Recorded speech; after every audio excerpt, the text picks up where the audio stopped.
नमस्कार, जय हिंद।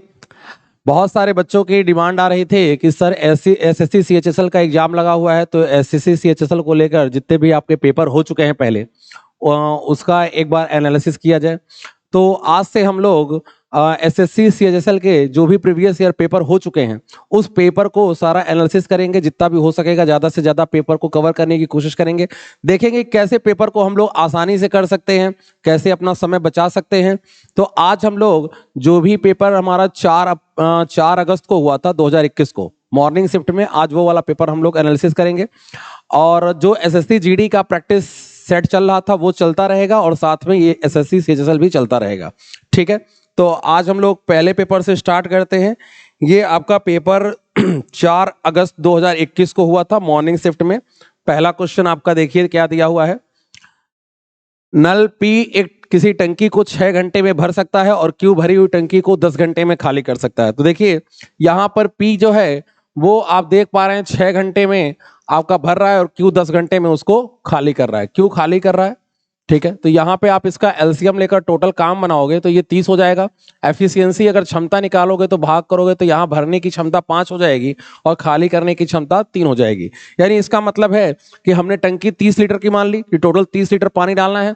पी हर घंटे या हर मिनट जैसा भी दिया होगा, घंटा दिया हुआ है तो घंटा लेके चलेंगे। हर घंटे पी जो है वो 5 लीटर पानी डालता है और क्यू 3 लीटर पानी निकालता है। दोनों को अगर काम कराया जाए, पूछ रहा है अगर पी और क्यू दोनों काम करें तो कितने देर में टंकी पूरी तरीके से भर जाएगी। पूरी टंकी 30 की भरनी है, दोनों मिलकर काम करेंगे तो ये 5 लीटर डालेगा और ये 3 लीटर निकालेगा। तो इसका रिजल्ट ये होगा कि 2 लीटर पानी निकलेगा, 2 लीटर पानी जाएगा। अगर 2 लीटर पानी जाता है तो 30 लीटर हमारा 15 घंटे में चला जाएगा। तो 15 घंटे देखते हैं, हमारा आंसर डी ऑप्शन है। ठीक है, तो बहुत ही आसान सवाल था। अगले क्वेश्चन पे आते हैं। नेक्स्ट क्वेश्चन हमारा क्या है? अगला क्वेश्चन है त्रिभुज एबीसी में कोण बीएसी हमको दिया हुआ है 90 डिग्री। देखिए ये एक ट्रायंगल है बीएसी।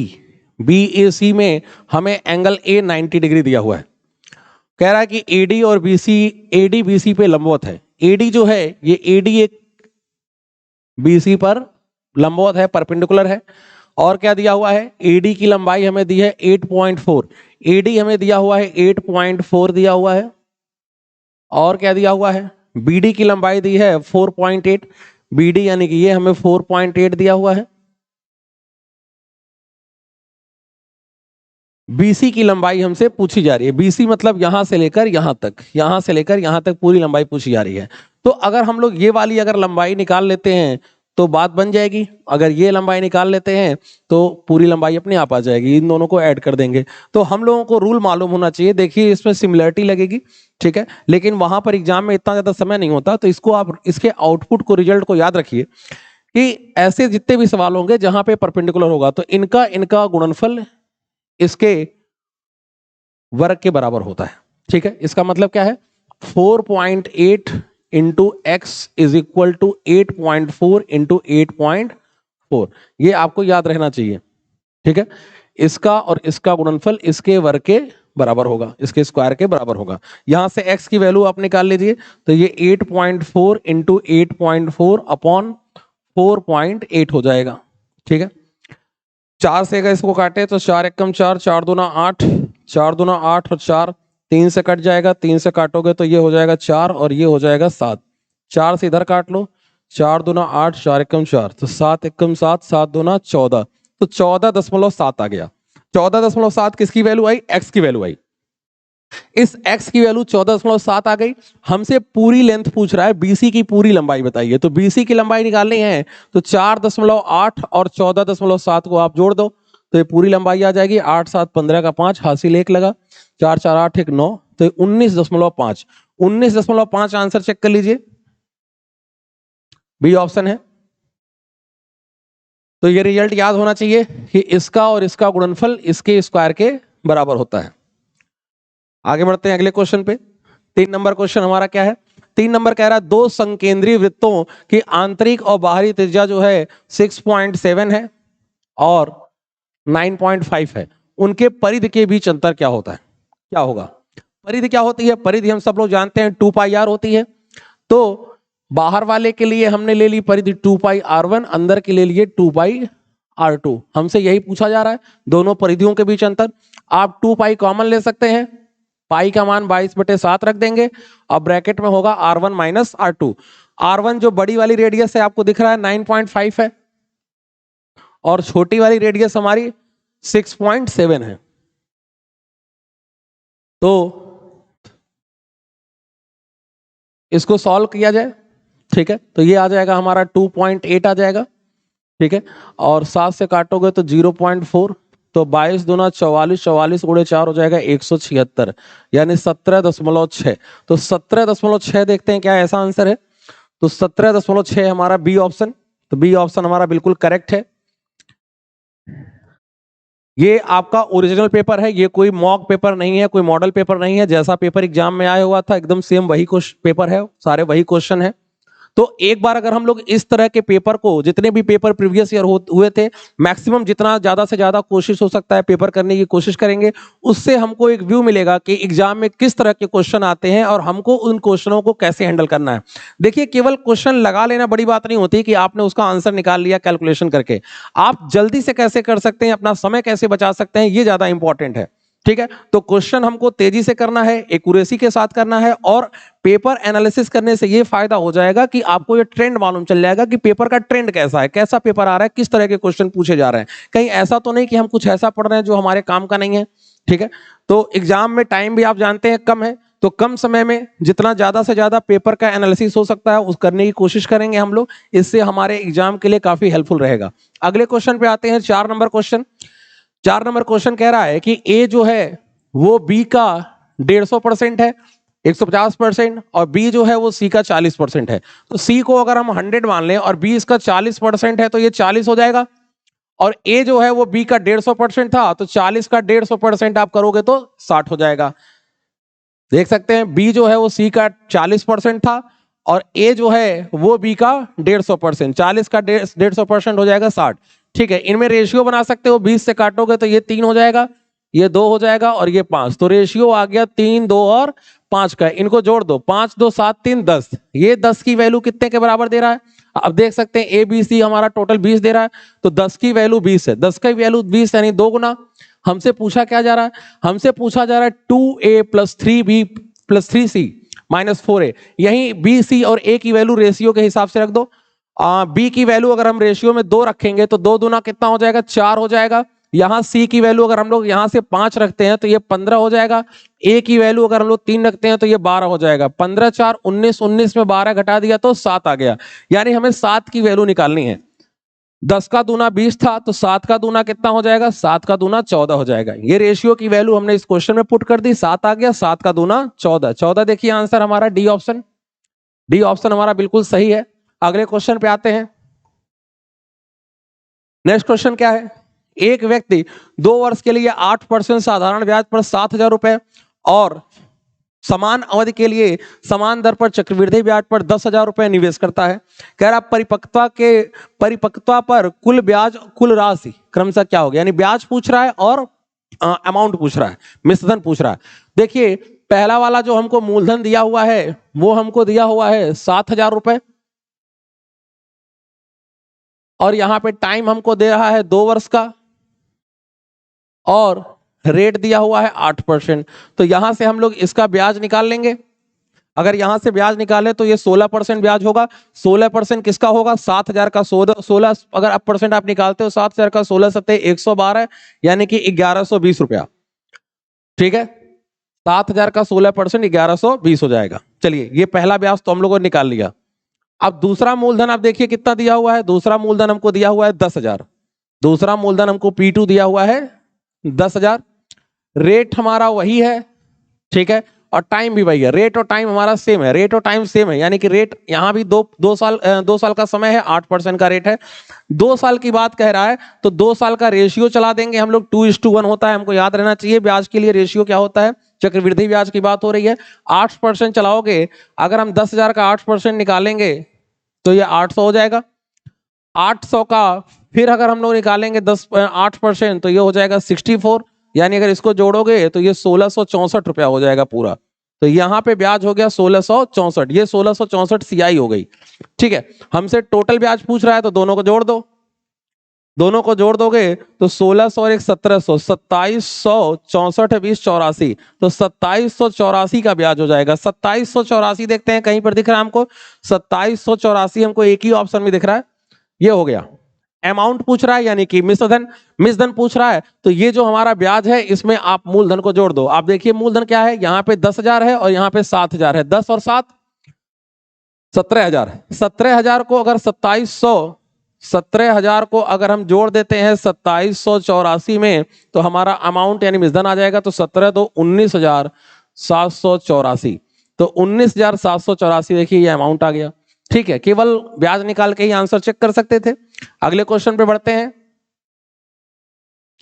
नेक्स्ट क्वेश्चन देखिए क्या है, किसी पतंग की डोर की लंबाई दिया हुआ है 158। ठीक है, कोई पतंग होगी, उसकी डोर की लंबाई हमें दिया हुआ है 158 और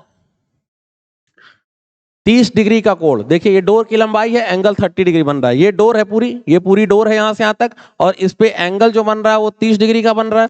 हमसे पूछ रहा है पतंग की ऊंचाई क्या होगी। ऊंचाई मतलब ये h हमको निकालना है। आप 30 डिग्री पे जानते हो कर्ण का आधा लंब होता है, यानी कर्ण अगर 2 है तो लंब 1 होगा, तो आप इसी में 2 का भाग कर दो। अगर मैं इसमें 2 का भाग करता हूं, 2 सत्ते 14, 2 9 18, तो 79 आ जाएगा। 79 देखिए हमारा सी ऑप्शन बिल्कुल सही है। जिन लोगों को नहीं समझ में आया वो यहाँ पे sin 30 लगा लें। sin 30 होता है लंब बटा कर्ण। ठीक है, तो यहां sin 30 की वैल्यू 1/2 हो जाएगी, 2 का भाग कर दोगे तो आपका 79 आंसर आ जाएगा। डायरेक्ट याद रखिए 30 डिग्री के केस में कर्ण का आधा लंब होता है। अगले पे आइए, अगला क्वेश्चन। अगला क्वेश्चन आप देख रहे हैं, ये डीआई का क्वेश्चन आया हुआ है। डीआई में क्वेश्चन में क्या कह रहा है देखते हैं। कह रहा है कि 2000, मैं थोड़ा इसको बड़ा कर देता हूं, शायद आपको देखने में शायद दिक्कत हो, तो थोड़ा और डीआई बड़ा कर देते हैं। ठीक है, यहां पे कहा जा रहा है कि 2014, 17 और 18 में कंपनी बी द्वारा कागज का औसत उत्पादन। तो पहले एक बार देख लिया जाए 14, 17, 18। कंपनी बी कौन सा है, ये जो रेड कलर से मार्क हुआ है वो हमारा रेड कलर वाली जो डंडी आपको दिख रही है ये कंपनी बी है। 14, 17, 18, 14, 17, 18, 14 में आप देखिए, 14 में कंपनी बी का उत्पादन कितना है, 60 है। 17 की बात कर रहा है, 17 में 150 है, और 18 में कितना है, 18 में 180 है। आप लोगों को दिख रहा होगा 14 की वैल्यू आप देख लीजिए, 14 की वैल्यू है, ये है हमारी यहाँ पे, ये 14 की वैल्यू 60 है, 17 की वैल्यू 150 है, और 18 की वैल्यू 180 है। ठीक है, इनको जोड़ देते हैं और इनको जोड़ो, देखो ये कितना हो रहा है, ये हो गया 330, 60, 390। अब इनका औसत कह रहा था, तो 390 का औसत निकालोगे, 3 का भाग करेंगे तो 130 हो गया। ये औसत तो निकाल लिया। आगे क्या कह रहा है, कह रहा किस वर्ष कंपनी ए द्वारा कागज के उत्पादन से 13.1/3% कम था।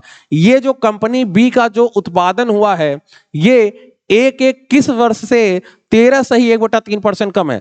13.1/3% का अगर हम लोग फ्रैक्शन बनाएं, ठीक है, तो 13 तिया 39 और एक 40/3%। और अगर आप इसको फ्रैक्शन में अगर कन्वर्ट करोगे, तो फ्रैक्शन में कन्वर्ट करोगे तो 0 लाओगे नीचे, यानी 4/30, या आप 4/30 को 2/15 कह सकते हो, तो इसकी फ्रैक्शन हो गई 2/15।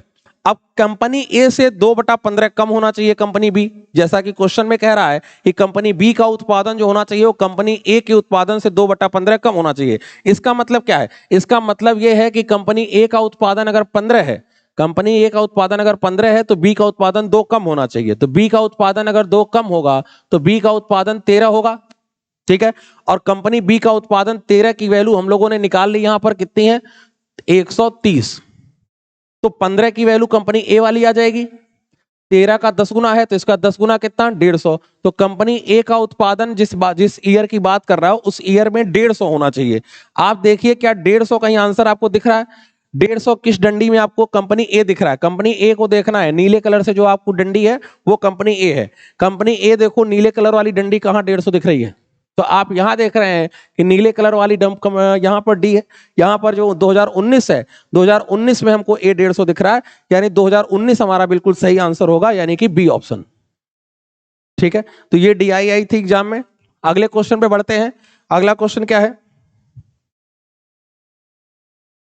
एक यात्रा का 5वां हिस्सा 30 की चाल से, 1/5 हिस्सा जो है वो 30 की चाल से, फिर क्या कह रहा है? कह रहा है कि 1/4 हिस्सा 25 की चाल से, और शेष हिस्सा जो है वो शेष हिस्सा चल रहा है किस चाल से? 60 की चाल से। ठीक है, चल रहा है। पूरी यात्रा की औसत चाल हमको निकालनी है। औसत चाल का हम लोग फॉर्मूला जानते हैं। औसत चाल का फॉर्मूला क्या होता है? औसत चाल का हमारा फॉर्मूला होता है कुल दूरी बटा कुल समय। कुल दूरी बटा कुल समय, ये हमारी औसत चाल का फॉर्मूला होता है। सबसे पहले तो हमें देखना होगा दूरी हमारी क्या है। तो आप जब भी इस तरह से भिन्न में क्वेश्चन दिया हो, फ्रैक्शन में क्वेश्चन दिया हो, तो आप ये भिन्न की नीचे वाली वैल्यू पकड़ा करो। 5 और 4 का एलसीएम कितना होगा? 20। तो हम लोग अपनी दूरी को मान लेते हैं 20। दूरी क्या मान लें? 20 मान लेते हैं। ठीक है, तो हमने मान लिया हमारी दूरी 20 है। अब हमको एवरेज स्पीड निकालनी है, औसत चाल। पहले कुल दूरी लिखो। कुल दूरी हमने 20 मान ली, 20 लिख लो ऊपर। पहली दूरी बोल रहा है 1/5। 20 का अगर आप 1/5 करोगे तो 20 का 1/5 4 होगा। वो जो 4 की दूरी है वो किस चाल से जा रहा है? 30 की चाल से। तो दूरी में हमने चाल का भाग किया, समय आ गया। नीचे हम लोग को समय लिखना था। समय कैसे मिलेगा? दूरी में चाल का भाग करके। ये पहला समय। दूसरी दूरी 1/4 है। 20 का 1/4 आप करोगे तो 20 का 1/4 हो जाएगा 5, और वो 5 की दूरी किस चाल से है? 25 की चाल से। दूसरा समय।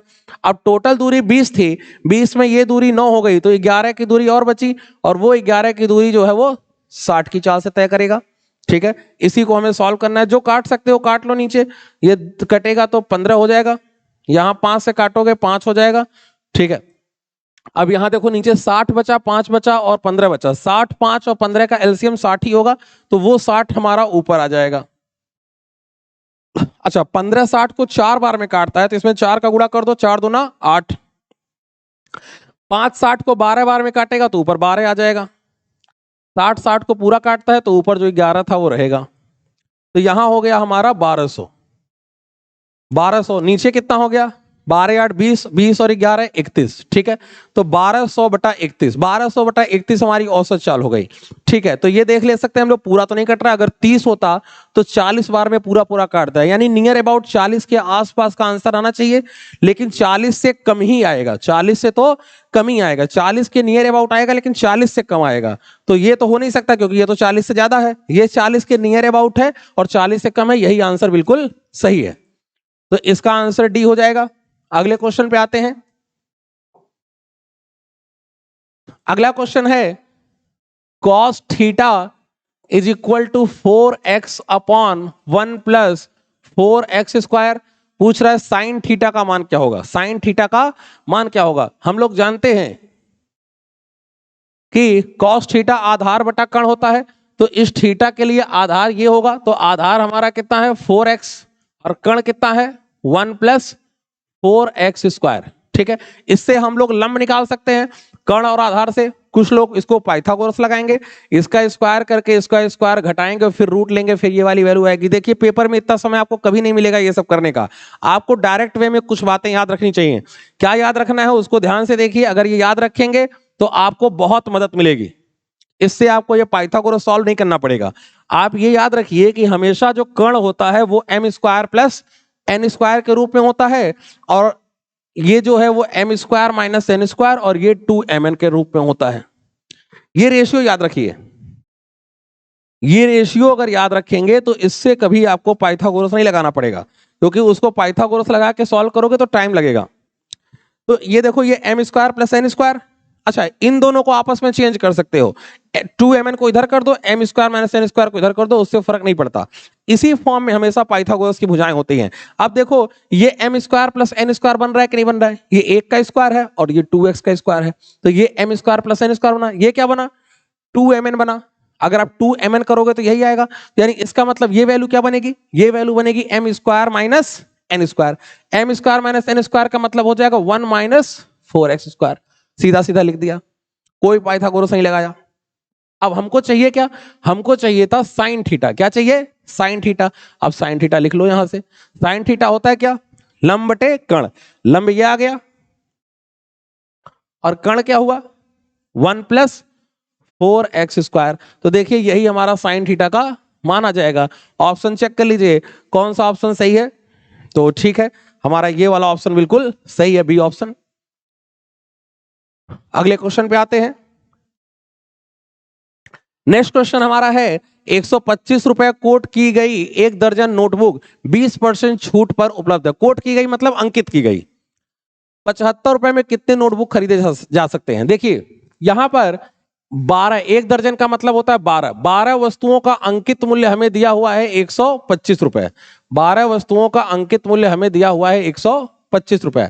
कह रहा है कि 20% की उस पर छूट दी गई। ये 125 अंकित मूल्य है, 20% की छूट दी गई। 125 रुपया हमारा अंकित मूल्य है, ये मार्क प्राइस है, अंकित मूल्य। 20% की तुमने छूट दी, इसका 20% जो होगा वो 25 होगा। 25 कम करोगे तो आप इसको कितने में सेल करोगे, 100 रुपए में सेल करोगे। कितने सेल करोगे, 12। तो 12 वस्तुएं यानी 1 दर्जन वस्तुएं 100 रुपए में हम लोग इसको सेल कर देंगे। ये सेलिंग प्राइस यानी विक्रय मूल्य हो गया। क्या कहा जा रहा है, 75 रुपए में कितने नोटबुक मिलेंगे। आप देख रहे हो 100 रुपए में कितने मिल रहे हैं, 12। 100 रुपए में हमें कितने मिल रहे हैं, 100 रुपए में हमें 12 मिल रहे हैं। वो हमसे पूछ रहा है 75 रुपए में कितने मिलेंगे। तो हम लोग इसी 12 में 100 का भाग कर दें और 75 का गुणा कर दे। 25 चौका 100, 25 यहाँ 75, 4 से काटा 3, 3 गुणे 3 कितना 9। 9 नोटबुक मिलेंगे। तो आंसर पहला ऑप्शन बिल्कुल सही है। ठीक है, अगले क्वेश्चन पे आइए। 3.46 सेंटीमीटर ऊंचाई वाले समबाहु त्रिभुज का परिमाप क्या होगा। कितना हल्का क्वेश्चन आया है। समबाहु त्रिभुज की ऊंचाई दी गई है, हम सबको समबाहु त्रिभुज की ऊंचाई का ये फॉर्मूला याद रहता है। समबाहु त्रिभुज की ऊंचाई का फॉर्मूला a√3/2, यही हमें दिया हुआ है 3.46। हमसे पूछ रहा है परिमाप। अच्छा, हम लोग जानते हैं √3 की वैल्यू 1.73 होती है लगभग। अगर आप इससे इसको काटते हो तो ये 2 बार में कट रहा है, डबल है इसका। तो a की वैल्यू आ गई 4। a की वैल्यू 4 आ गई। हमसे परिमाप पूछ रहा है समबाहु का। समबाहु में 3 भुजाएं होती हैं, तीनों बराबर होती हैं। परिमाप 3a होता है। तो 3a करोगे तो 4 तिया 12 हो जाएगा। 12 देखिए आंसर, 12 हमारा पहला ऑप्शन। अगले क्वेश्चन पे आइए। एक नाव स्थिर जल में 19 की चाल से जा रही है। नाव की चाल हमें दे दी गई है 19 और धारा की चाल हमें दी गई है 3। यहां पे आप देख सकते हैं नाव की चाल 19 है और धारा की चाल हमारी 3 है। नाव 88 किलोमीटर की दूरी धारा की दिशा में तय करती है। तो 88 किलोमीटर धारा की दिशा में तय करती है। तो धारा की दिशा में अगर नाव जाएगी तो नाव और धारा दोनों की चालें जुड़ेंगी। तो नाव और धारा दोनों जुड़ेगी तो 19 और 3 22। तो 22 की चाल से जाएगी तो कितने घंटे लगा देगी भाई, 4 घंटे यहां लग गए धारा की दिशा में। आगे क्या कह रहा है, 24 किलोमीटर धारा के विपरीत जा रही है। अगर नाव 24 किलोमीटर धारा के विपरीत जा रही है तो विपरीत चाल 19 में से अगर आप 3 घटाओगे तो 16 होगा। तो 16 से अगर काटते हो तो 8 से काटोगे ऊपर नीचे 3/2 हो जाएगा, यानी कि 1.5 घंटा। तो 1.5 घंटा यहां लग गया भाई। पूछ रहा है टोटल टाइम, तो जोड़ दो 4 घंटा और 1.5 घंटा मिला के टोटल कितने घंटे हो जाएंगे, 5.5 घंटे। 5.5 घंटे आंसर देखते हैं, बी ऑप्शन जाएगा। अगले क्वेश्चन पे आइए। अगला क्वेश्चन है 232। यहां पे यहीं पे थोड़ा सॉल्व कर लेते हैं। आप देखिए यहां ऑफ का मतलब क्या है, 29 और 2 का गुणा करोगे 29 दूना 58 और 29 गुणे 2 58। 58 से अगर हम लोग 232 को काटें तो 58 का 4 गुना 232 होता है। तो ये पूरा 58 हुआ। 58 से 232 को काटोगे तो यहां आपके पास कितना बच जाएगा, 4 प्लस लिख लो। अच्छा, यहां 77 और 10 का गुणा करोगे तो 770 हो जाएगा। तो इसको हम लोग लिख लेते हैं 770 डिवाइडेड बाई, अब ठीक है ये ब्रैकेट है, पहले ब्रैकेट है और फिर उसके बाद भाग का चिन्ह है और फिर यहां पे 18 लिखा हुआ है। ठीक है, माइनस, यहां थोड़ा सॉल्व कर लेते हैं यहां वाली वैल्यू को। आप यहां देखिए, यहां पे मैं थोड़ा इसको बड़ा कर देता हूं शायद आपको।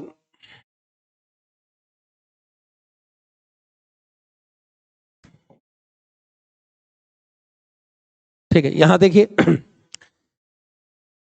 यहां पे ऑफ लगा यानी का, तो 4 में 3 का गुणा करोगे तो कितना हो जाएगा भाई, 12 हो जाएगा। और यहां 18 गुणे 8 में आप 18 गुणे 8 में अगर 12 का भाग दोगे और 4 घटाओगे, ठीक है, तो 6 से काटते हो, 6 त्रिका 18, 6 दूना 12, 2 से कटा 4, 4 तिया 12, 12 में से 4 घटा लो, तो 12 में से 4 घटा लोगे तो 8 आ जाएगा। तो ये पूरा का पूरा जो है वो सॉल्व करने पे हमारा कितना आ गया, 8 आ गया भाई। ठीक है, नीचे वाली वैल्यू को सॉल्व कर लो, नीचे वाली वैल्यू सॉल्व कर लेते हैं। यहां ऑफ लगा है तो इसको 2 से काटोगे 2 हो जाएगा, ठीक है, 2 हो जाएगा यहां पर। अब 2 से अब हम लोग यहां भी सॉल्व कर लेते हैं, पहले यहां सॉल्व कर लो। 8 में से अगर 6 घटा दोगे तो 8 में 6 घटाने पे 2 आएगा, 2 दूना 4 हो जाएगा, यहां पे हो जाएगा ये 4 प्लस 1, और यहां पे देख लो 2 से 4 को काटा है तो 2 हो गया, और 3 2 से 2 ये कट जाएगा तो हमारे पास यहाँ 3 बचेगा। तो 4 1 5, 5 में से 3 घटा लो तो नीचे आ गया हमारा 2, तो ऊपर 8 आया, नीचे 2 आया, 2 ने 8 को काट दिया तो यहाँ कुल कितना बचा, 4 बचा। इसको सॉल्व कर लो, ये हो जाएगा हमारा 474, 774 बटे 18 और माइनस 4, ठीक है, 18 से काटते हैं, 18 चौका 72, और बचा हमारे पास कितना, 5 18 तिया 54, और 43 में से 4 घटा लो, 43 में 4 घटा लोगे तो 39 आ जाएगा। 39 देखते हैं हमारा आंसर है क्या, 39 हमारा पहला ऑप्शन। ठीक है, अगले क्वेश्चन पे आते हैं।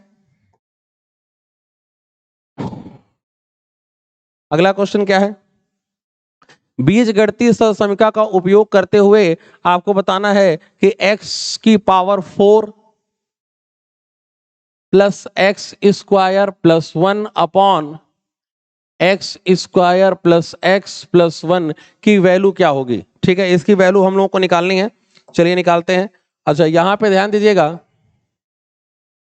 ये सारे ऑप्शन लिखे हुए हैं, ये सारे ऑप्शन लिखे हैं। आप ऐसे क्वेश्चन को पूरा प्रॉपर वे में सॉल्व भी कर सकते हो, ठीक है, या आप इसको वैल्यू पुटिंग से करेंगे तो वैल्यू पुटिंग से ये क्वेश्चन जल्दी हो जाएगा।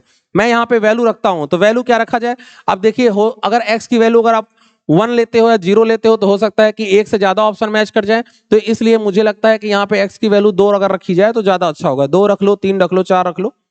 तो अगर x की वैल्यू 2 रखते हैं तो 2 की पावर 4 हो जाता है 16, 2 का स्क्वायर 4 प्लस 1, यहाँ 16 प्लस 2, सॉरी यहाँ 2 का स्क्वायर है तो 4 हो जाएगा, 4 प्लस 2 प्लस 1, तो 16 4 20 और 1 21, और यहाँ हो जाएगा नीचे 7, 7 से 21 को काट दिया तो आंसर 3 आना चाहिए। x की वैल्यू 2 रखने पर हमारा आंसर 3 आना चाहिए। हम ऑप्शन को देखेंगे कौन सा ऐसा ऑप्शन है जहां x की वैल्यू 2 रखने पे आंसर 3 आ रहा है। अगर यहाँ x की वैल्यू 2 रखे तो 2 का स्क्वायर 4 और 2 दूना 4 और प्लस 1, क्या आंसर हमारा 3 आया, नहीं आया। इसका मतलब है कि यह ऑप्शन गलत है। ठीक है, इसको रखते हैं, 2 का स्क्वायर 4 प्लस 2 प्लस 1, ये 7 आया, ये भी नहीं, हमारा आंसर 3 चाहिए। यहां रखो 2 का स्क्वायर 4 माइनस 2 प्लस 1, 4 1 5 में 2 गया 3, ये आंसर हमको बिल्कुल ठीक लग रहा है। इसको चेक कर लो, 2 का स्क्वायर 4, 2 दूना 4 प्लस 1, तो ये 9 हो गया, ये भी नहीं होगा। तो यहाँ पे एक ही ऑप्शन है हमारा सी ऑप्शन, सी ऑप्शन बिल्कुल सही है, करेक्ट है। ठीक है, तो ऐसे वैल्यू पुटिंग से इस सवाल को जल्दी कर सकते हो, बाकी लगाओगे तो समय ज्यादा खराब होगा। ठीक है,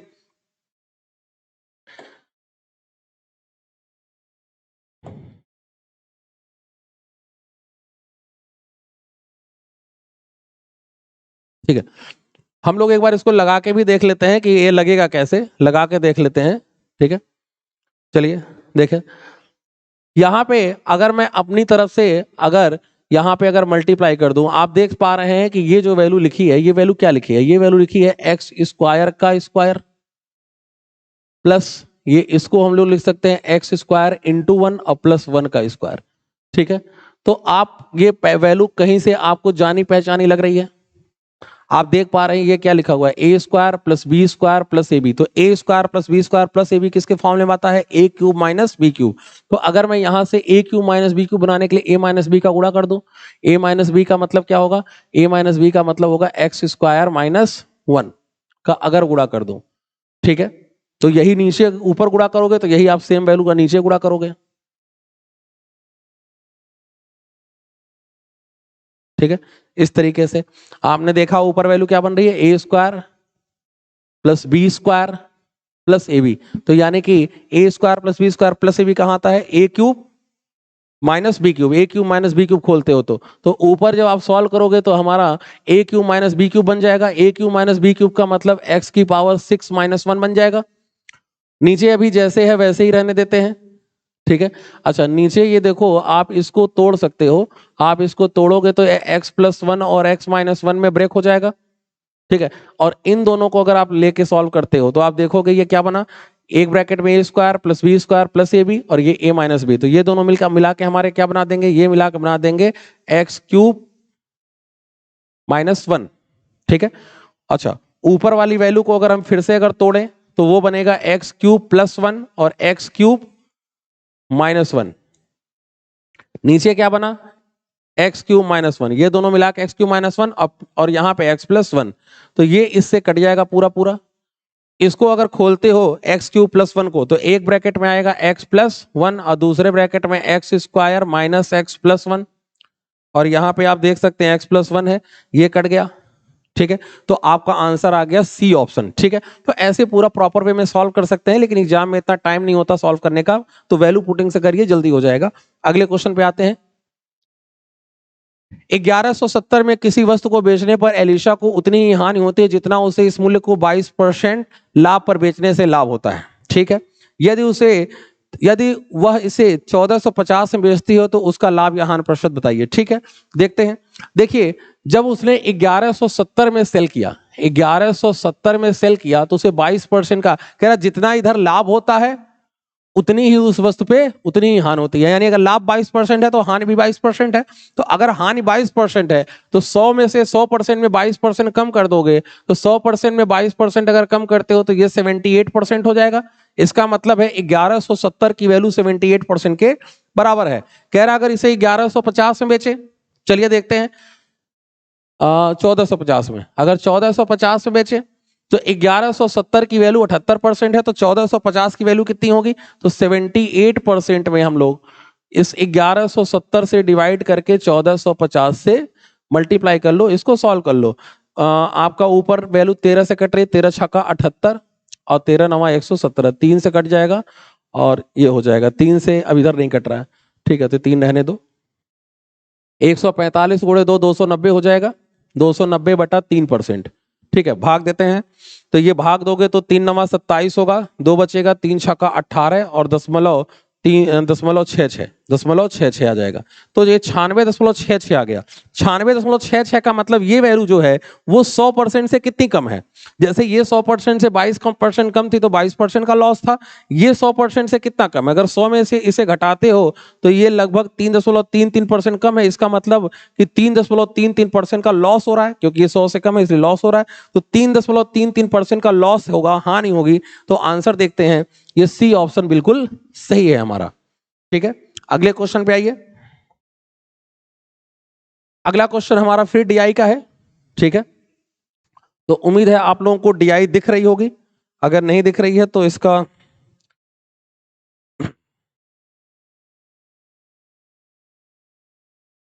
इसकी ब्राइटनेस थोड़ी कम कर देते हैं, शायद अब दिखे। ठीक है, चलिए। कह रहा है कि उन श्रमिकों की संख्या जिनके घरेलू व्यय 200 रुपए से कम है। ठीक है, उन श्रमिकों की संख्या हमें बतानी है जिनकी घरेलू व्यय 200 रुपए से कम है, और उन श्रमिकों की संख्या बताइए जिनका घरेलू व्यय 300 या उससे अधिक है का अनुपात। ठीक है, तो देखते हैं ऐसे श्रमिक जिनका घरेलू व्यय 200 रुपया से कम है। 200 रुपए से कम, आप देखिए ये श्रमिकों की संख्या लिखी है और ये जो है वो हमको श्रमिकों की संख्या दिखा रहा है, और ये उनका व्यय दिखा रहा है। ठीक है, तो 200 रुपए से कम, 200 रुपए से कम, देखो 200 रुपए आपका यहाँ पे है, 200 रुपए वाली वैल्यू यहाँ पर है। इससे कम अगर देखा जाए तो एक ये 20 वाली वैल्यू है और एक 40 वाली वैल्यू है, तो 20 और 40 जोड़ो कितना हो जाएगा, ये हो जाएगा 60। और 300 रुपया या उससे अधिक, 300 वाला वैल्यू यहाँ पर है, 300 यहाँ है, 300 या उससे अधिक, 300 या उससे अधिक, ये देखो ये आपको दिख रहा है। ये चार वैल्यू जो है, ये चार वैल्यू 300 या उससे अधिक है, इनको जोड़ लेते हैं। 34 और 16 हो जाएगा हमारा 50, 50 और ये 50 हो गया 100, तो ये 100 हो गया। इन्हीं के बीच हमको रेशियो पूछ रहा है, 20 से काटोगे तो रेशियो बनेगा 3 और 5 का, तो 3 और 5 का रेशियो देखते हैं, बी ऑप्शन। ठीक है, ठीक है, दूसरा ऑप्शन हो जाएगा। अगले क्वेश्चन पे आते हैं।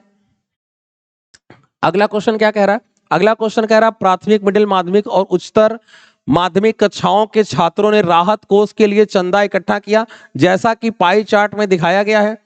यदि मिडिल कक्षाओं से एकत्रित किया गया चंदा इतना था, तो प्राथमिक कक्षाओं, देखिए बिल्कुल आसान है, मिडिल कक्षाओं का दिया हुआ है चंदा और प्राथमिक कक्षाओं का पूछ रहा है। मिडिल कक्षाओं का देखते हैं, मिडिल कक्षाओं की वैल्यू आप यहां देख पा रहे हो, मिडिल कक्षाओं की वैल्यू 30% है, ठीक है, 30% की वैल्यू हमको दिया जा रहा है, यहां पर 30% की वैल्यू 6750 दिया जा रहा है, और हमसे पूछा जा रहा है कि बताइए प्राथमिक कक्षाओं का कितना है, प्राथमिक कक्षाओं की वैल्यू 18% है, यानी मुझे 30% की वैल्यू देकर 18% की वैल्यू पूछी जा रही है। तो चलिए निकालते हैं, 30% का भाग दे दीजिए इसमें, 6750 में हम लोग 30 का भाग दे देंगे और 18 का गुणा कर देंगे, ये 0 कट गया, 3 छक्का 18 कट गया, 6 बार में कट गया, 6 पच्चे 30, 3 बचा, 6 सत्ते 42, 3 45, 4 बचा, 6 छक्का 36 और 4 40, तो 4050 हो जाएगा, 4050 यानी 4050। डी ऑप्शन जा रहा है, डी ऑप्शन बिल्कुल ठीक है। चलिए आगे बढ़ते हैं, अगला क्वेश्चन क्या है, अगला क्वेश्चन दिया हुआ है a प्लस बी की वैल्यू हमें दी गई है p, और क्या दिया है, ए बी की वैल्यू हमें दी गई है q। हमसे पूछा क्या जा रहा है, हमसे पूछा जा रहा है a टू दी पावर 4 और b टू दी पावर 4। चलिए इसको या तो सॉल्व कर सकते हो या वैल्यू पुटिंग से कर सकते हो। वैल्यू पुटिंग से कैसे करेंगे, a और b की वैल्यू आप रख लो, अगर मान लो a और b की वैल्यू मैं 1 और 2 रख लूं, उससे p का मान आ जाएगा, वही ए बी की वैल्यू यहां रख लो, क्यू का मान आ जाएगा, जो पूछ रहा है यहां ए बी की वैल्यू रख लो, ये आंसर आएगा, और उसी आंसर को इस ऑप्शन से मैच करा लो, ठीक है। पहले इसको सॉल्व करके देखते हैं, अगर मैं इसको सॉल्व करूं, मैं इसका स्क्वायर करूं, तो a प्लस बी का अगर मैं स्क्वायर खोलता हूं तो यहाँ पे ये पी स्क्वायर हो जाएगा, a प्लस बी का होल स्क्वायर खोलिए, a square plus B square plus 2ab, a square plus B square plus 2ab, ab की वैल्यू क्या है, ab की वैल्यू हमारी q है, तो q रख देते हैं, और यहाँ पी स्क्वायर, इसको इधर ले जाओ, तो A square plus B square is equal to P square minus 2q। एक बार और स्क्वायर कर दें, क्यों, क्योंकि हमको 4 पावर तक जाना है। अगर मैं एक बार और इसका अगर होल स्क्वायर कर दूं, चलिए कर देते हैं, तो इसका स्क्वायर करोगे तो a की पावर 4 प्लस b की power 4 plus 2 a square b square आएगा। अब a स्क्वायर b स्क्वायर को देखिए, a स्क्वायर b स्क्वायर का मतलब q स्क्वायर हो जाएगा, तो यहाँ q स्क्वायर लिख देते हैं, और यहाँ पे p स्क्वायर इसका भी स्क्वायर हो जाएगा। चलो पहले एक स्टेप ऐसे लिख देते हैं, इधर भी स्क्वायर हो जाएगा।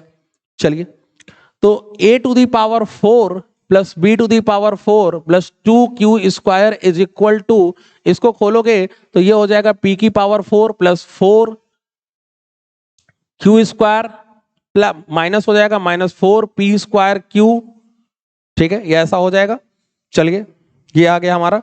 अब इसको इस 2q स्क्वायर को इधर घटा लो, तो 2q स्क्वायर को घटा लो और ऑप्शन मैच करा लो। कौन सा ऑप्शन हमारा मैच कर रहा है, तो ऑप्शन हमारा मैच कर रहा है p की पावर 4, और ये 2q स्क्वायर इधर घटा दोगे तो हमारा आंसर क्या आएगा, ऐसा आएगा p की पावर 4 प्लस 2q स्क्वायर और माइनस 4p स्क्वायर q, ऐसा आएगा। अगर इसको आप इधर ले आके घटा लेते हो तो ऐसा आंसर आना चाहिए। तो ऐसा आंसर हमारा ये चौथा वाला ऑप्शन दिख रहा है हमको, ये चौथा वाला ऑप्शन दिख रहा है, ये चौथा वाला ऑप्शन बिल्कुल सही है, ठीक है। तो इस तरीके से आप प्रॉपर वे में इसको सॉल्व कर सकते थे, या अगर आप सॉल्व नहीं करना चाहते हो तो ए और बी की वैल्यू पुटिंग कर लो। ए और बी की वैल्यू पुटिंग करके कर लेते हैं जल्दी से।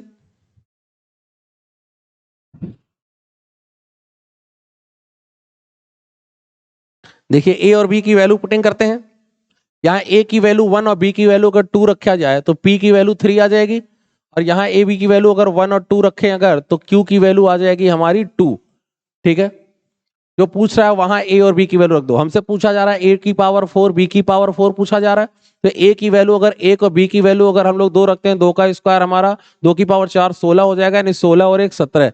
हमारा आंसर 17 आना चाहिए। ऑप्शन में चेक करते हैं, बाकी ऑप्शन आप चेक कर लीजिएगा, चूंकि चौथा सही है तो मैं चौथे पे ही चेक करा देता हूं कि चौथे पे हमारा आंसर मैच कर रहा है कि नहीं कर रहा है। बाकी आंसर आप खुद चेक करिएगा। पी की वैल्यू हम लोगों ने यहाँ पे 3 ली, तो 3 की पावर 4 खोलोगे 81 होगा। यहाँ पी की वैल्यू अगर 3 का स्क्वायर करोगे, 3 का स्क्वायर हो जाएगा 9। क्यू की वैल्यू हमारी 2 है, तो 9 गुणे 2 होगा 18, 18 चौका 72 हो जाएगा। और क्यू की वैल्यू 2 है, 2 का स्क्वायर 4, 4 दूना 8, तो 81 और 8 हो जाएगा 89, 89 माइनस 72, तो 89 माइनस 72 17 आ जाएगा। देखिए हमारा ये आंसर 17 ही आ रहा था, तो ये मैच कर रहा है, तो इसका मतलब चौथा ऑप्शन बिल्कुल सही है। तो बाई ऑप्शन अगर आप करना चाहते हैं वैल्यू पुटिंग करके तो कर सकते हैं, उसमें शायद आपका थोड़ा समय बच जाए। अगले क्वेश्चन पे आते हैं। अगला क्वेश्चन डीआई का, आप देख सकते हैं डीआई के क्वेश्चन बहुत पूछे गए थे पेपर में, ठीक है, इसलिए आपको डीआई की प्रैक्टिस अच्छे से करनी चाहिए। देखिए डीआई क्या कह रहा है, दिए गए पाई चार्ट का अध्ययन के प्रश्न का उत्तर दीजिए। पाई चार्ट में 2015 में एक देश एक्स, ये वाली थोड़ी लाइट बंद कर देना, ठीक है, ठीक से बंद करना, देखना वो एल लिखा हुआ है।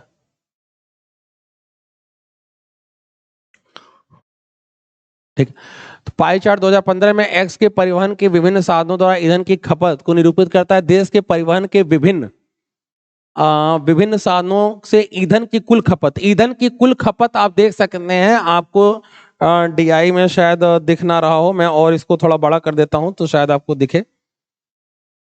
ठीक है,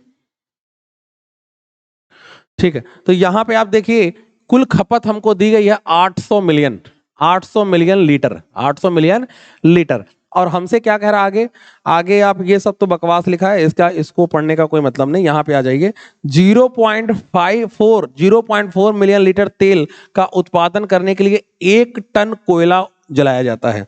तो हमसे पूछा जा रहा है कि रेल क्षेत्र के लिए कितना कोयला जलाया जाएगा। ठीक है, रेल क्षेत्र पे आते हैं। रेल मतलब ट्रेन, तो ट्रेन में आप देख रहे हो यहाँ 75% का 75 डिग्री दिया हुआ है। पूरे सर्कल में हमारा जो वैल्यू होता है वो 360 डिग्री होता है। ठीक है, यहाँ 75 डिग्री की बात हो रही है। टोटल खपत 800 दिया है, तो सबसे पहला काम तो ये करना होगा 800 का हम 75/360 कर लें। क्यों? क्योंकि ट्रेन का जो खपत है वो 75 डिग्री है और टोटल सर्कल जो है वो हमारे 360 डिग्री पे है, तो ये ट्रेन की खपत आ गई। अब ये जो ट्रेन की खपत आ गई, वो ट्रेन की खपत मिलीलीटर में आई है, मिलियन लीटर में आई है। मिलियन लीटर को हमें चेंज करना है किसमें, वो कोयले की खपत जो कह रहा है टन में चेंज करना है। अच्छा, यहां क्या लिखा हुआ है 0.4, 0.4 जो मिलियन लीटर तेल उत्पादन होता है वो कितने टन कोयले से होता है, 1 टन कोयले से होता है। तो अगर मैं आपसे पूछूं कि 1 मिलियन लीटर अगर तेल का उत्पादन करना हो तो कितने टन कोयले की खपत होगी, तो आप इसका 0.4 का इसमें 1 में आप भाग दे दोगे, तो ये हमारा 2/5, 5 ऊपर आ जाएगा, यानी 5/2 टन। 5 यानी 1 मिलियन लीटर अगर तेल का उत्पादन करोगे तो 5 टन कोयला की जरूरत पड़ेगी। इसी 5/2 टन का आप इसमें मल्टीप्लाई कर दो, तो ये हमारा आंसर आ जाएगा। ठीक है, बाकी आप इसको कैलकुलेट कर लीजिए। ठीक है, 4 से कट जाएगा 9, 4 से काट दोगे तो ये 20 हो जाएगा, 3 से कट रहा है यहाँ पे, और ये 25 हो जाएगा। ठीक है, 25 दूना 50, 50 दूना, ठीक है, और कट जाएगा, 2 से कट जाएगा इधर 10, 25 25 125, 125/3। ठीक है, ऐसा आ रहा है। ठीक है, तो 3 चौका 12, एक बचेगा, 3 एकम 3, और क्या बच गया हमारे पास, 2 3 छक्का 18, यानी कि 416.66 लगभग में वैल्यू है। 416.66 का मतलब हो गया 417, तो 417 हमारा आंसर बिल्कुल सही है। अगले पे आते हैं। अगला क्वेश्चन है 8, 15, 16, 21 और 5 से पूरी तरह विभाज्य होने वाली सबसे बड़ी 5 अंक की संख्या। तो देखिए आपसे किससे किससे विभाज्य कह रहा है, 8 से, 15 से, 16 से, 21 से और 5 से विभाज्य, 5 अंकों की बड़ी से बड़ी संख्या। अब देखिए इसका तरीका क्या है, बेसिक तरीका यह है कि पहले हम इसका एलसीएम निकाल लें, और एलसीएम निकालने के बाद 5 अंकों की बड़ी से बड़ी संख्या 99,999 के पास पहुंच जाए, भाग देते हुए पहुंच जाए और हम अपना नंबर ढूंढ लें। लेकिन ये सब करने में टाइम लगता है, तो सबसे पहले आप ऐसे क्वेश्चन को चेक करिए ऑप्शन से कि ऑप्शन से क्या हो पा रहा है। क्या ऑप्शन से हो पा रहा है तो बहुत अच्छा है, नहीं तो सॉल्व तो करना ही पड़ेगा। चलिए देखते हैं ऑप्शन से। यहां पे कह रहा है कि आप देखो 15 पकड़ो, 15 में आपको 3 मिल जाएगा। अगर कोई संख्या 15 से कट रही है इसका मतलब 3 से कट रही है। 3 का रूल क्या होता है, अंकों का योग। अंकों का योग देखते हैं, ये 9 तो कट ही रहा है, 3 से 7 5 12, ये पूरा कट जाएगा। ये 3 से कट रहा है, ये तो 3 से कट रहा है। इसको देख लेते हैं, ये भी 3 से कट रहा है। ये देख लो 9 कटेगा 3 से, 8 3 11 11, 8 3 11 11 12 13, ये 3 से नहीं कट रहा। ठीक है, इसको देख लेते हैं, 6 2 8 8 16, ये भी 3 से नहीं कटेगा। तो ठीक है, तो 2 वैल्यू हमारी 3 से कट गई, बाकी 2 वैल्यू हमारी 3 से नहीं कट रही है। तो नहीं कट रही है तो कोई बात नहीं, अब ये 2 ऑप्शन बच गए, इन्हीं 2 में से कोई सही होगा। और कुछ देख लेते हैं। 21 में 7 मिलेगा, 7 से चेक कर लो। 7 से अगर देखें तो 7 एकम 7, 2 बचेगा, 7 का 21, 4 7 छक्का 42, 5 7 8 56 कट गया 7 से। 7 से फिर 2 बचा हमारा, 7 चौका 28, 1 7 एकम 7 4, ये भी 7 से कट गया, यानी 7 से भी वैल्यू कट रही है। 5 से तो कटी रही, 3 से कटी रही, 16 से 8 से, यानी कि ये दोनों की दोनों वैल्यू, ये दी गई जितनी भी संख्याएं सबसे कट रही हैं। ये दोनों की दोनों ऑप्शन दी गई सारी संख्याओं से कट रहे हैं। लेकिन हमसे क्या कह रहा था, हमसे कह रहा था कि बड़ी से बड़ी चाहिए। आप बताइए इन दोनों में कौन बड़ा है, 95 760 बड़ा है कि 99 120? तो 99 120 बड़ा है, तो यही आंसर हमारा बिल्कुल सही है। तो ऐसे ऑप्शन से करेंगे जो जल्दी हो जाएगा, टाइम बचा लेंगे। अगले क्वेश्चन पे आते हैं। 28 सेंटीमीटर व्यास वाले वृत्ताकार पिज्जा का 1/4 भाग पूरे पिज्जा से निकाल लिया जाता है। देखिए, जैसे मान लीजिए कि ये एक सर्कल है, ठीक है, ये एक सर्कल है, इसको ऐसे काटा गया है, 1/4 भाग निकाल लिया गया। 1/4 मतलब ये इतना जो हिस्सा है, ये इतना हिस्सा हम लोगों ने काट के निकाल लिया है। तो जो बाकी बचा भाग है, शेष पिज्जा, जो शेष पिज्जा है, इसका परिमाप ज्ञात करिए। अब इसका परिमाप का मतलब क्या, यहां से लेकर यहां तक की आपको लंबाई दिख रही है, ये लंबाई यहां से यहां तक निकालनी है, ये निकालनी है, और ये अंदर वाला, ये जो लाइनें दिख रही हैं, ये नहीं निकालनी, इनको मैं मिटा देता हूं, इन लाइनों को नहीं निकालना, ठीक है। आपको बस इतनी लंबाई निकालनी है, यहां से लेकर यहां तक, ये और ये इतनी लंबाई निकालनी है कि ये लंबाई कितनी होगी। आपको व्यास दिया है 28, व्यास 28 दिया है, तो त्रिज्या हमारी 14 हो जाएगी। चलिए अब देखते हैं, पूरे वृत्त की जो परिधि होती है वो 2 पाई आर होती है। तो पहले पूरे वृत्त की परिधि लिख लेते हैं, 2 पाई आर। आर हमारा 14 है, लेकिन क्या ये पूरे वृत्त की परिधि है? नहीं है। ये तो एक हिस्सा, 4 हिस्से में एक हिस्सा हटा दिया। 4 हिस्से में अगर एक हिस्सा हटा दोगे तो 3/4 हिस्सा बचेगा। तो मैं इसको लिख देता हूं 3/4 हिस्सा, क्योंकि 4 हिस्से में एक हिस्सा हटा दिया तो 3 हिस्सा बचा, तो 3/4। लेकिन ये तो जो इतना पार्ट था वो तो तुमने हटा दिया, चलो भाई ये इतना हटा दिया, लेकिन ये लाइन और ये लाइन भी तो जुड़ेगी। अब ये लाइन भी रेडियस है, ये लाइन भी रेडियस है, तो यानी रेडियस को आपको 2 बार जोड़ना भी पड़ेगा। रेडियस आपकी 14 है, तो रेडियस 14 है, तो इसमें 14 को 2 बार जोड़ने का मतलब 28 जोड़ दो, यही आपका फाइनल आंसर होगा। सॉल्व कर लेते हैं। 7 दूना 14, 2 दूना 4 से 4 कट गया, ठीक है, तो 22 यहाँ 66 हो जाएगा, और प्लस 28, 8 6 14 का 4, हासिल 1, 6 2 8 1 9, तो 94 आंसर आना चाहिए। 94 देखते हैं, 94 हमारा सी ऑप्शन है। अगले क्वेश्चन पे आते हैं। अगला क्वेश्चन क्या कह रहा है? अगला क्वेश्चन कह रहा है x + 1/x का स्क्वायर बराबर 27। तो हमसे पूछा जा रहा है x² + 1/x² की वैल्यू, ठीक है, तो हमसे इसकी वैल्यू पूछा जा रहा है। सिंपल है, सीधे सीधे इसमें से 2 घटा दो, 27 में 2 घटा दो, आंसर आ गया 25। कैसे हो गया? अगर आप इसका स्क्वायर करते, इसका होल स्क्वायर खोलते, तो x² + 1/x² + 2ab करोगे तो x कट जाएगा, 2 आएगा, और ये 27 है। अब 2 इधर लेके घटाओगे तो इसी की वैल्यू तो आ गई, ये 2 घटाओगे तो हमारा आंसर कितना आ जाएगा? 25 आ जाएगा। तो 25 हमारा बी ऑप्शन। अगले क्वेश्चन पे आइए। अगला क्वेश्चन क्या है? ए बी बी सी, ये तो बहुत इजी सा क्वेश्चन आ गया, सबको आता होगा, सब लोग कर लेंगे इसको। 11:7 का रेशियो दिया हुआ है, और बी सी में हमको दिया हुआ है रेशियो 5 और 19 का। एबीसी का रेशियो पूछ रहा है, तो एबीसी का रेशियो पूछ रहा है, तो बहुत आसानी से आप एबीसी का रेशियो बना लोगे। 11 में 5 का गुणा करोगे 55 हो जाएगा, 19 में 7 का गुणा करोगे 133 हो जाएगा, और 7 में 5 का गुणा करोगे 35 हो जाएगा। 55 35 133, 55 35 133 देखिए, ठीक है, चौथा ऑप्शन। अगले क्वेश्चन पे आइए। अगला क्वेश्चन क्या है? Sine a minus cos a is equal to 0।